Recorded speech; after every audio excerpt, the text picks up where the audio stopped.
bienvenue dans la municipalité de Suarez, avec ses montagnes verdoyantes, sa rivière paisible et ses impacts de balles et d'explosifs. Ce groupe de villages du sud-ouest colombien illustre presque à lui seul les défis sécuritaires de la région.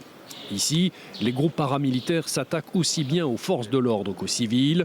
Un hôtel visé par une attaque à la voiture piégée, le commissariat ciblé par des tirs, des drones chargés d'explosifs, comme par exemple sur le toit de cette école. Le moins que l'on puisse dire, c'est que les enfants sont effrayés. Ils commencent à être terrorisés et se mettent à pleurer.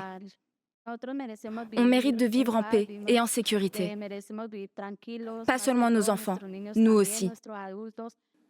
La sécurité et la lutte contre les groupes armés, un enjeu central de la présidentielle de ce dimanche. Les candidats de droite et d'extrême droite promettent de la fermeté, la gauche, le dialogue et la lutte contre la pauvreté. Au total, cette année, 77 attaques ont touché la localité. Mais de l'aveu même des autorités locales, la réponse ne peut pas être que sécuritaire et doit aussi comporter un aspect social.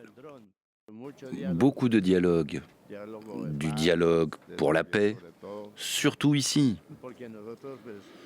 Parce que nous, en tant que paysans, en tant que civils, nous n'avons rien à voir avec le conflit entre les groupes armés et les forces de sécurité.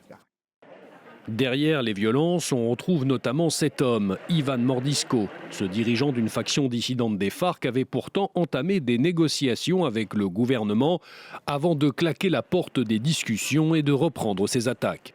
Un groupe qui est loin d'être le seul. Depuis l'accord de paix signé en 2016 avec les FARC, la violence des paramilitaires n'a presque jamais cessé. Une myriade de groupes dissidents multiplie les attaques contre l'État colombien sur fond de trafic de drogue et d'opérations minières illégales.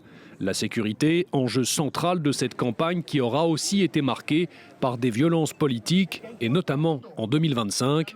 Le candidat à la présidentielle, Miguel Uribe, est alors assassiné en plein meeting par un homme lié à l'un de ces groupes paramilitaires.